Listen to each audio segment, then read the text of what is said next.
لغفار لمن تاب وآمن وعمل صالحا ثم اهتدى وما أعجلك عن قومك يا موسى قال هم أولئك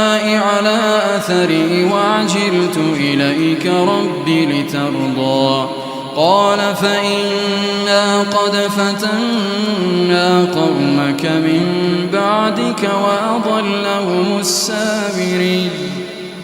فرجع موسى إلى قومه غضبان أسفا